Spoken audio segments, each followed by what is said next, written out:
What's so unique about the film?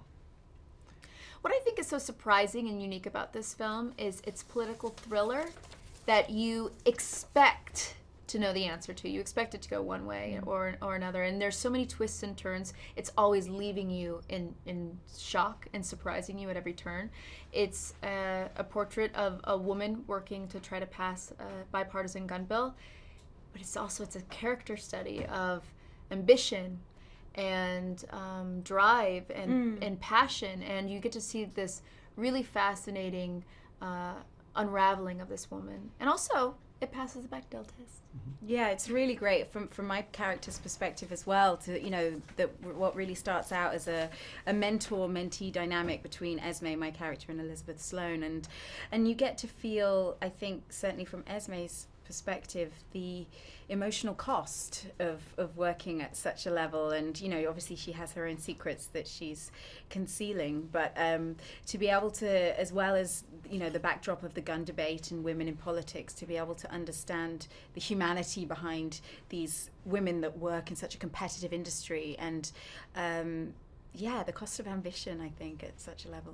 Well, that leads me to my next question. So Esme plays this very vulnerable character, and obviously Miss Sloane is this very powerful, opinionated. How is that kind of balancing that in your scenes with the two characters?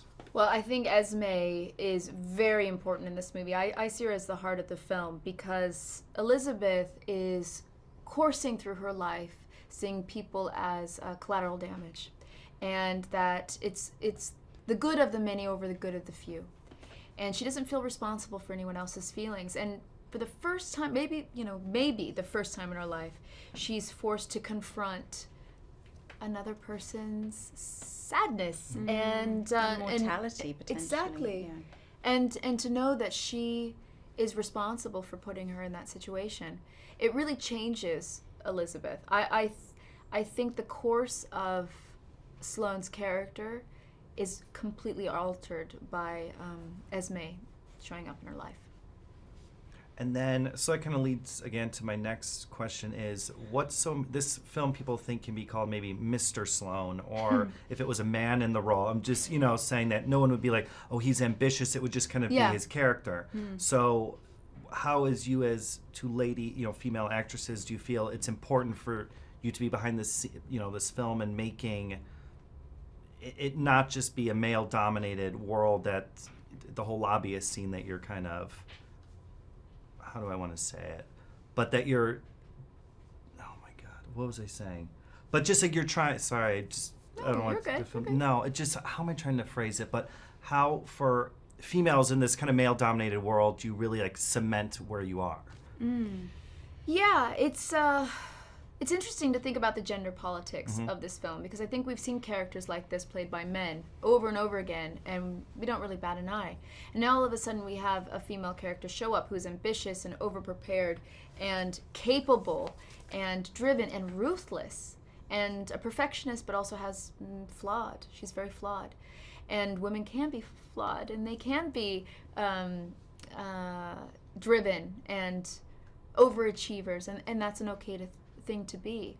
I love that about the film, because I'm hoping women, when they come and see it, they'll see themselves in some way, maybe some small way, in this character, and know that, hey, you know what? I can ask for a pay raise. I can ask for a promotion. I can demand what I deserve.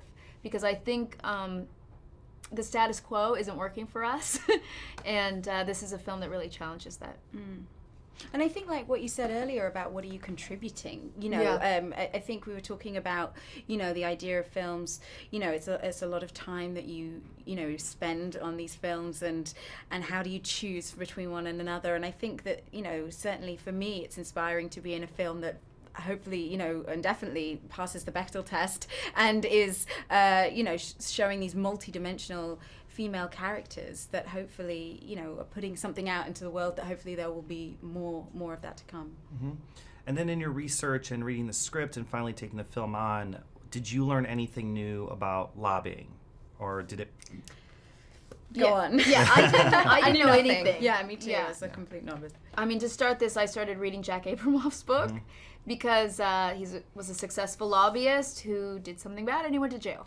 And I thought, well, this is a good place to start. I was shocked to find out how much money a lobbyist could make. I didn't realize the amount that they can actually make when they're a lobbyist for hire.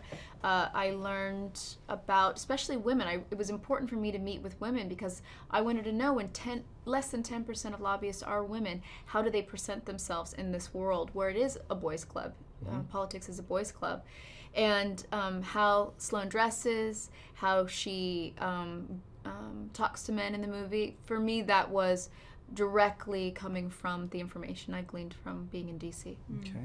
And who would you? Yeah, I was starting at square one. I knew nothing about the lobbying industry. In fact, I'd never even been to Washington, D.C. until we went for research. So that was my first trip, and it was great to go at the same time as Jessica and get to go to Capitol Hill and meet lobbyists. And I also met leading figures in the Brady campaign, as well as a young woman whose mother had been involved in Sandy Hook, and just getting all these different perspectives of how people have been impacted by this issue, and also, how people are motivated personally to get involved and through personal experience oftentimes. So, it was really, really fascinating. And as I say, a world that is ruthless, but also just to try and hold on to the human connection and the human emotional cost, as I say, within this very sort of shiny, tough world. Mm-hmm. And then lastly, what do you want audiences to take away from the film? I mean, I hope people will be entertained. I think it's a really exciting political thriller. It's got a great pace to it. But I also hope maybe people will come out talking about, and inspired and talking about the issues raised in the film, not just the gun debate, but women in politics and Jessica's amazing performance. Yeah, I'm one thing that's shocked me was the fundraising in DC, and that when we were there, I was speaking to a congressman who was telling me that he goes sometimes to 3 fundraisers every day. And I knew money played a part in politics, but I didn't know it played so big of a part that it's a distraction from actually representing the people who voted you into office. Yeah. And I think the great thing about this movie is it is surprising.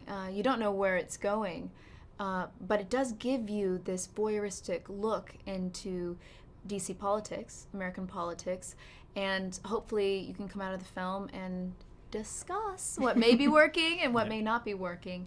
And it'd be great if it could lead to some type of change.